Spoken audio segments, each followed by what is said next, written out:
Taarifa hii habari ni kwa udhamini wa kampuni ya kutuma na kupokea pesa Fizi One.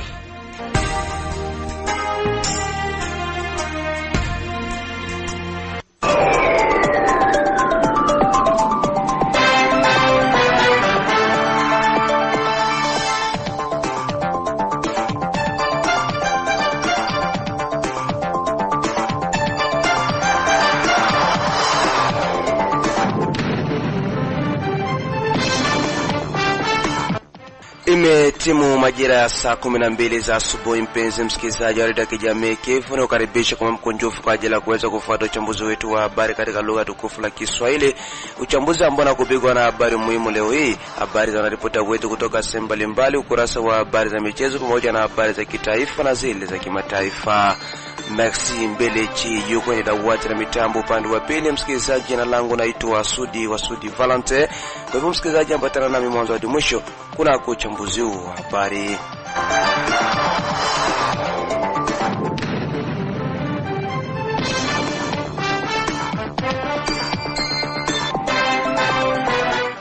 Kama nilivyokujuza ya kuwa uchambuzi wetu wa habari unakupigwa na habari muhimu za siku ya leo, za soma naye mwenzangu Isaki Mulucha Shibe. Karibu Isaki.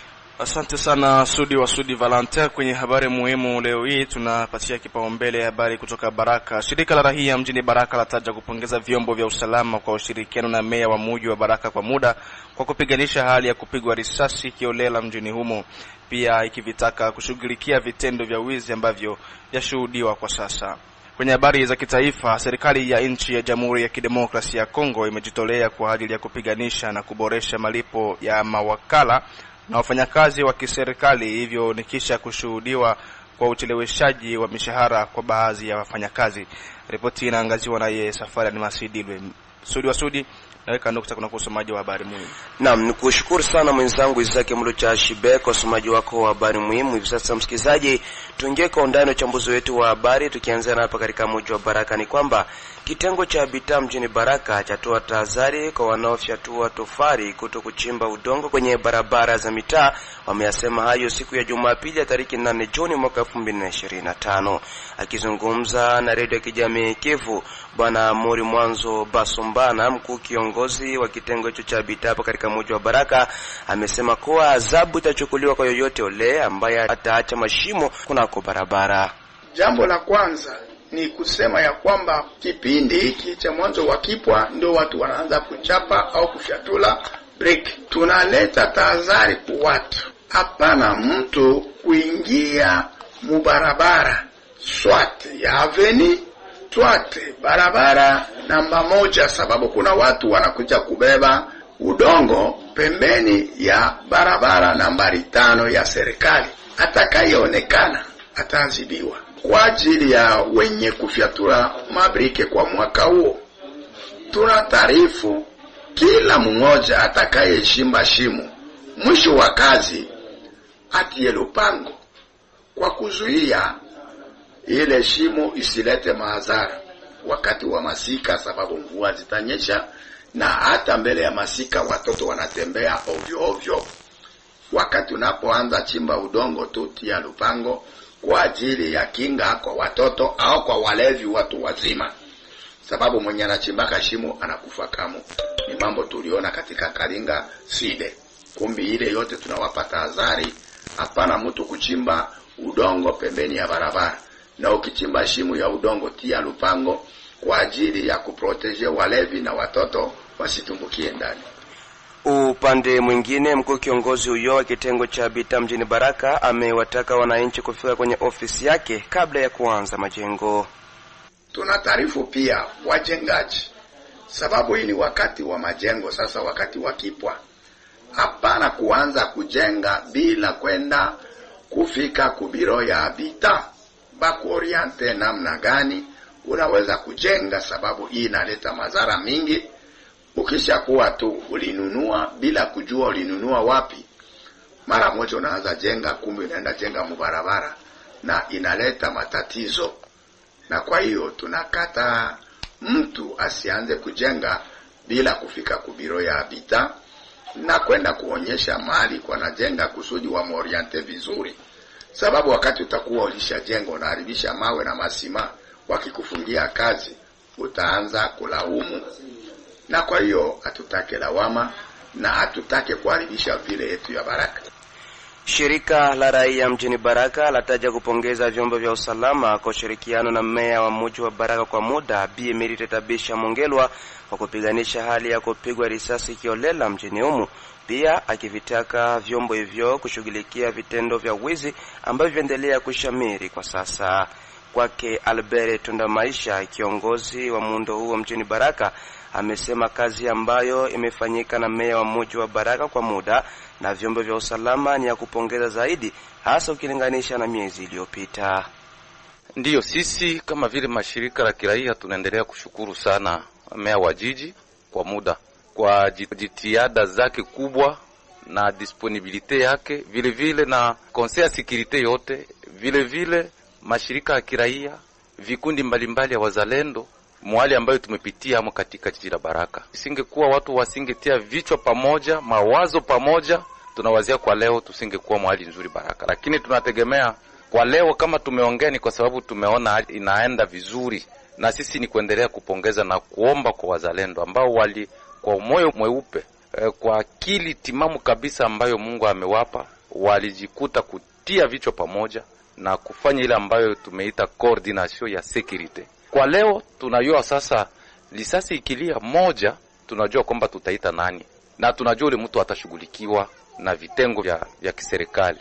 Na ile ndio ambayo tulikuwa naomba kila wakati. Na raia wote tunawazia hii inga tatu, na wazia wote wanajionea. Kusikia lisasi ni kama dawa. Na hivyo tunaomba kushirikiana kwa pamoja na wazalendo, na FRDC, na polisi, tutie vichwa pamoja tukiwa na meya wa jiji. Anashirikiana na vitengo vyote vya serikali na mashirika yote ya kiraia na jenese yote, ili tuangalie namna gani kwa wakati huu ambao ulikuwa wa kutingiza sana, lakini kwa leo watu wanaanza kujisikia kwamba wametulia. Na ile ndio tumeomba, na tunaomba kabisa vikao visiishe vya kuevaluate kila wakati, hata muda wa inga moja inga mbili watu wanakutanana wanaevaluate. Ile ndio ambayo tunaomba meya wa jiji kukaza kabisa, na mashirika ya kiraia yote itakuwa pamoja ili kuendelea kuchangia kila ambacho kiendelee, na kila ambacho kinaendelea tunaangalia namna gani ya kuendelesha jiji letu la Baraka. Upande mwingine, kiongozi wa shirika la raia mjini Baraka Albert Tundamaisha ameomba kwa vitengo hivyo vya usalama kupiganisha swala la vitendo vya wizi mjini humu. Hiyo na wazia itaendelea kabisa kuwa chanzo ya vikao vingine vitakavyokuja. Kitu ambacho kilikuwa napiganishwa zaidi kwa leo ilikuwa kwanza gisi ya kudhibiti vikundi vyote wa wazalendo, kila watu watie ordre eneo zao, kila watu watie ordre mainite zao. Na nawazia hizo raporo tayari tumeisha kutia ku conseil ya securite, tumeisha ongea na meya wa jiji ili namna gani ya kufanya patrouille niko miskle juu ya kuangalia namna gani ya kupiganisha hivi vitendo vya wizi ambavyo vinavyoendelea kuonekana katika jiji la Baraka. Ile tunategemea kwamba itapata suluhisho kwa muda huu, na iko suluhisho ya mtu mmoja, inaomba raia wote kwa pamoja. Mtu yote ambaye anaonekana kuwa mshakiwa inaomba anakuwa denonce, na wazalendo naomba watumike pamoja na raia. Hata uwe na bunduki 10 kumgongo, bila raia hauko kitu. Na ndio kwa sababu sisi tulikosha kuambia kwamba kama hawajitie pamoja, sisi tutawaachia jiji la Baraka, sisi raia tutoke. Lakini hatuyafikia pale, wazalendo wamesikia na wamefanya kila ambacho kinaonekana kumacho raia, na kulingana na mambo ya inayotokea ya kuiba watu, tunawazia kwamba nayo itapata suluhisho kama hii moya imepata suluhisho karibuni. Tukisalia tu katika mji wa Baraka ni kwamba atawasili siku ya kwanza hii ya wiki tunayo tariki 9 Juni mwaka 2025 mwenyekiti wa NPC ima Union Nationale de la Presse du Congo tawi la tarafa la Fizi na mji wa Uvira, bwana Patient Dibaba. Kwa jambo hilo, muungano wa waandishi habari tarafani Fizi na mji wa Baraka RSF umeomba kwa waandishi wote wa habari kujitokeza kwa wingi kwa ajili ya mapokezi ya kiongozi huyo. Bwana Jonas Seba Mkiabela ni kiongozi wa RSF, amesema kuwa ni vema kila yoyote ule ambaye ni mwandishi habari bila kujali tabaka aweze kujitokeza siku ya kwanza hii na saa 6 mchana kwa ajili ya kupokea kiongozi huyo ambaye anatokea katika mji jirani wa Uvira. Ninachukua fursa hii kwa niaba ya muungano wa wapasha habari uwanja wa Baraka na tarafa la Fizi, REGIFI kwa kifupi, ili kujulisha raia wa Baraka na jumuiya ya wapasha habari wote kwamba tunajiandaa siku ya kwanza hii ya tariki 9 mwezi wa 6 kwa shughuli mbalimbali kwenye ofisi yetu na pia kwenye mambo yanayohusu wapasha habari. Kwanza tutakuwa na mapokezi maalumu siku ya kwanza mida ya saa 6:30 kwenye bichi ya Aibaz. Tutapokea mwenyekiti wa UNPC, Union Nationale de la Presse du Congo, section ya Uvira na Fizi, bwana Patient de Baba Lufira kutoka Uvira, ambaye atakuja hapa Baraka kwa ajili ya shughuli za kazi. Tutakuwa naye hapa mwenyekiti wa UNPC tangu siku ya kwanza hadi siku ya 4 kabla kurudi Uvira siku ya 5 wiki ambayo ijayo. Na ninachukua fursa hii kwanza kuhamasisha wapasha habari kwamba tunatakiwa kujumuika ili kuleta mapokezi mazuri na ya heshima kwa mwenyekiti wetu wa UNPC ambaye ni korporasyon kubwa ya wapasha habari au vyombo vya habari katika nchi ya Jamhuri ya Kidemokrasia ya Kongo. Tutawaomba kujumuika sote kwenye beach ya Aibaz, wapasha habari, wavulana, wasichana, pamoja na viongozi wetu wa media, viongozi wa radio zetu na viongozi wa mamedia en ligne, ma TV kwenye mitandao, ili kwamba tuende sote kwenye beach Aibaz kuleta heshima ya mapokezi kwa mheshimiwa Patient de Baba, kiongozi wa UNPC. Mwishowe kiongozi wa waandishi habari kote tarafani Fizi na mji wa Baraka REGIFI, bwana Jonas Seba Mkiabela ametoa ratiba ya mission yake katika siku atakazofanya hapa katika mji wa Baraka. Kiongozi huyo atakuwa na kazi kubwa hapa Baraka atazifanya. Tutakuwa na kikao siku ya kwanza na wakuu viongozi wa maredio zote na mamedia zote en ligne kwenye ofisi ya REGIFI hapa Baraka, ambacho ataongoza binafsi. Na siku ya pili tutakuwa na semina ya wapasha habari ambayo inaandaliwa na shirika la CICR, na tutakuwa mule na yeye Patient de Baba, mkuu wa UNPC kutoka Uvira, kama vile mwalimu mkuu formateur. Tutafunzwa kuhusu couverture humanitaire. Na siku ya tatu kiongozi wa UNPC atatembelea media mbalimbali za hapa Baraka, ofisi zao, na kuona jinsi wanatumika, kuelewa changamoto zao kabla ya kumaliza na point de presse, mkutano na wapasha habari siku ya 4 kwenye ofisi ya REGIFI. Kwa hiyo kwetu sisi wanaongoza jumuiya wa wapasha habari ni kwamba tunaalika wapasha habari, tunaalika wa directeur wa maredio wa mamedia kujumuika sote kwenye beach Aibaz na saa 6:30 ya kwanza hiyo, na jioni kwenye kikao. Baadaye tuendelee na programu zingine. Naweza kwamba kuja kwake kutatusaidia kwa mashauri mbalimbali na kupata habari nyingi kuhusu maelekezo ya kazi ya wapasha habari katika nchi ya Kongo, kielewa kwamba tumo katika hali ya vita na province yetu imegawanyika mara pili. Sisi tunapatikana upande wa serikali, wengine wanabaki upande wa waasi. Kwa hiyo lazima tujiandae kusikia mashauri, kusikia ujumbe ambao anauleta ili kwamba utusaidie kwa ajili ya kazi. Msikizaji, kwa wale pendelevu wa habari za michezo ni kwamba finali ya Coupe des Nations iliweza kupigwa usiku wa kucha siku ya kwanza ya wiki tunayo katika uwanja wa Allianz Arena nchini Ujerumani. Mengi zaidi na mpisha mwenzangu Mari Makelele Uzele. Asante sana Sudi Valentin. Leo katika habari za michezo navalia jezi isiyokuwa na namba dimbani. Tuanzie na habari za hapa katika mji wa Baraka ni kwamba kalendari ya michuano ya tunamenti ya makata inayoandaliwa na baraza la vijana mjini Baraka inapangwa kutolewa kesho siku ya pili ya tariki 10 Juni 2025. Kwa hiyo kata ambalo inahitaji kushiriki kunako tunamenti hiyo na alijiandikisha, milango iko wazi kwa siku ya leo ili kwenda kujiorozesha na kalendari iweze kutoka barabara siku ya pili ya wiki tunayo. Katika mji wa Baraka tu kule Mwandiga ni kwamba vijana wa FC Uraga wametinga hatua ya finali ya tournament ambayo inapigwa pale katika uwanja wa Oni. Hivyo ni kisha kuwanyuka bao 1-0 vijana wa FC Tujene hapo Mwandiga. Ametujulisha hivyo mwandalizi wa tournament hiyo ambaye ni bana mama letu Park. Na mechi ya kirafiki ambayo ilikuwa inapigwa kati ya DRC dhidi ya Madagascar, hatimaye vijana wa Leopard waliweza kuwatambia Madagascar mabao 3-1. Ni kama mabao ya DRC yalipachikwa na mchezaji Simo Banza kunako dakika 27 ya mchezo, Yohani Wisa kunako dakika ya 33 ya mchezo, huku bao la 3 la DRC lilipigwa kimiani tena na mchezaji huyo Simo Banza kunako dakika ya 68 ya mchezo, na bao pekee la kuvuta machozi la vijana wa Madagascar lilipachikwa kunako dakika za nyongeza, dakika ya 90 12 ya mchezo.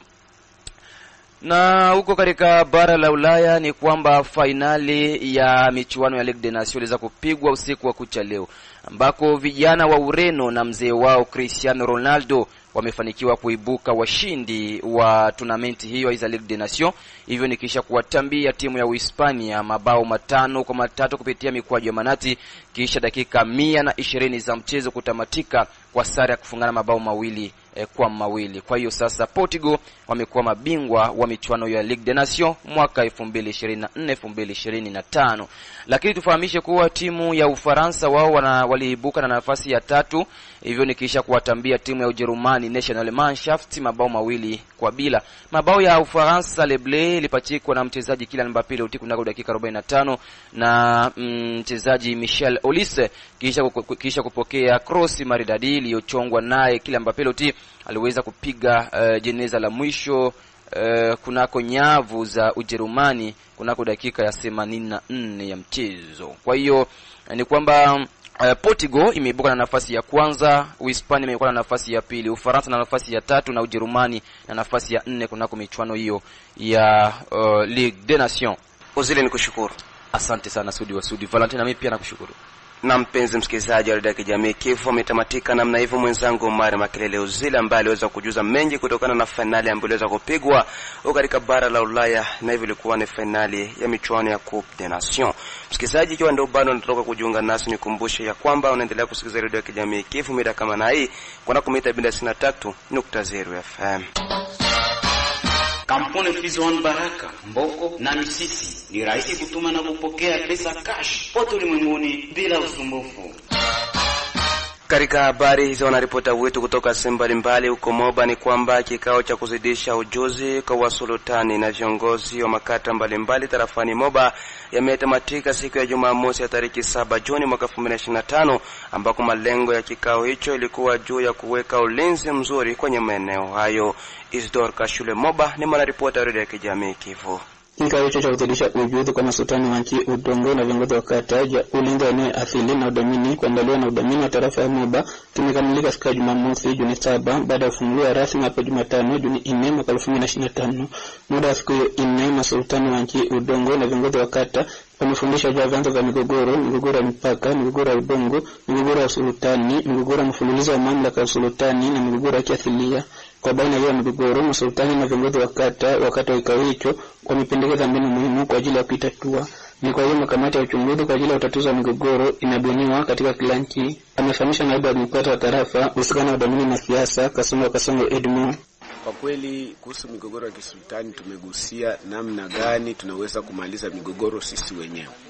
Ni hivi tumeunda makamisheni ya kila shoferi ya magrupema kwa ajili ya kufuatilia mizozo, chanzo cha mizozo na suluhisho gani yenyewe tunaweza kuifanya. Ni hapo watu wanaenda, wakubwa wanaenda, mashefu wanaenda na ile mission ya kuweza kuingia mkazi sasa ya kumaliza mamizozo ya udongo, mamizozo ya usultani, mamizozo ya mipaka. Mambo ni mengi ya mizozo.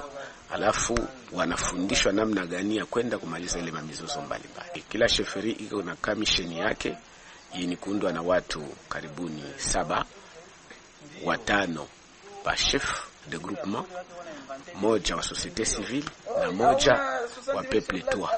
Sultani wajitie kwa pamoja sababu ya kufuatilia ile makamati iundike vizuri na ianze kazi vizuri. Maendeleo iko inavunjika sababu ya mizozo, watu wanauana, watu wanaacha kulima, watu wanakimbia mashamba, watu kuna mizozo inaharibisha kila kitu. Ndio maana tunawaomba mashef bamalize mizozo ili population ibaki na amani. Upande wa masultani wamesalimu maandalizi ya kikao hicho na wamependekeza kwa disparo tarafa ya Moba kuendelea kuandaa vikao baina hiyo muda kwa mingine. Hili kitu kinatuletea kutufungua akili ya kujua gisi ya kuongoza ama kutatua mizozo ya mipaka ya mainchi yetu magukuma na mizozo ya kifamilia ya sultan. Kumshukuru baba administrateur kwa kazi yenyewe anafanya, ni ya muhimu na aendelee kuifanya mara kwa mara hivi vikao kwa sababu ya ya kupandisha territory ya Moba. Asante. Tunakutana tufahamiane na tuone namna gani ya kutatua mizozo ndani ya tarafa yetu ya Moba. Ile nashukuru sana na nitamilomba muwaimizi na wale wote wenye walibakia bazoweye kuya kumikutano, sababu mumikutano ni mule tunabadilishana mawazo na kuona namna gani tutatatua mizozo yetu. Kwa ile nashukuru sana na nitalomba iendelee. Inapaswa kufahamisha kama mwishoni mwa kikao hicho kila mhudhuriaji amenifadhili kitabu cha mafundisho na cheti cha udhuriaji. Masultani 18 wa udongo, wawili wa nchi na viongozi 5 wa kata ya kitongoji cha Mabaporo na Kirungu wamejibu ifavyo kwenye kikao hicho. Ikiripoti kutoka Mabagedoro Kashule Radio Kivu. Katika habari za kitaifa, msikilizaji wa Radio Kijamii Kivu, ni kwamba serikali nchini Jamhuri ya Kidemokrasia ya Kongo imejitolea kwa ajili ya kupiganisha na kuboresha malipo ya mawakala na wafanyakazi wa kiserikali.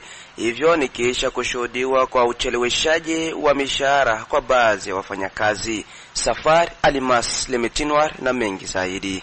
Kamati ya ufuatiliaji wa malipo ya mawakala na wafanyakazi wa serikali ilikusanya wadau mbalimbali husika ili kudhibitisha mpango wake kwa mwaka 2025. Shughuli hii ilifanyika wakati wa semina iliyoandaliwa Alhamisi ya tarehe 5 mwezi Juni na Ijumaa ya tarehe 6 Juni 2025 chini ya usimamizi wa naibu waziri mkuu anayesimamia utumishi wa umma, waziri wa fedha na ule wa bajeti. Mkutano huu ulifanya iwezekane kudhibitisha mpango kwa mwaka 2025, hati ya kimkakati ambayo inakusudia kuongeza usimamizi wa malipo. Hati hiyo inatokana na hitimisho la misheni iliyofanywa katika majimbo Disemba mwaka jana na kamati ya ufuatiliaji wa malipo na juu ya mapendekezo yaliyotokana na tathmini ya benki ya malipo iliyofanyika Novemba 2023. Mpango uliokubaliwa na malengo 30 ya kiutendaji na vitendo halisi umeandaliwa karibu na awamu kuu 3, ikiwa pamoja na malipo ya wafanyakazi, uboreshaji wa mambo ya kiutawala na uimarishaji wa mambo ya kisheria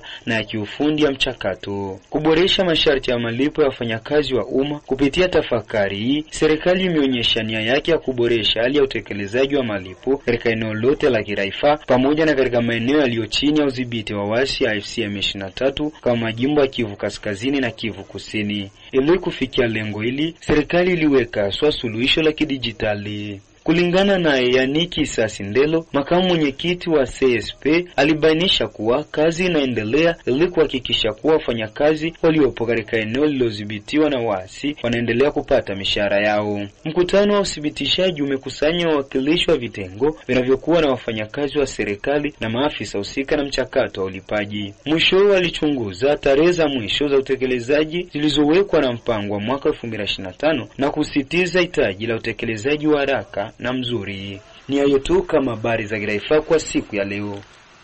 Asante sana mwenzangu Safari Almasi Limitinwar kwa ripoti yako ya habari za kitaifa. Msikilizaji, ni kupitia ripoti yake hiyo ndipo kabisa naweka nukta kunako uchambuzi wetu wa habari za asubuhi ya leo.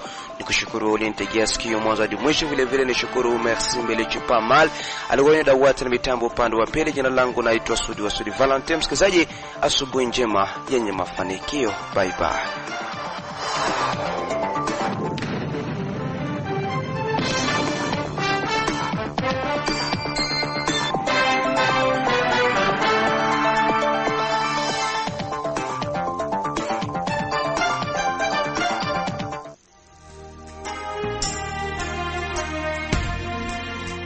Taarifa hii ya habari ni kwa udhamini wa kampuni ya kutuma na kupokea pesa Fizi One.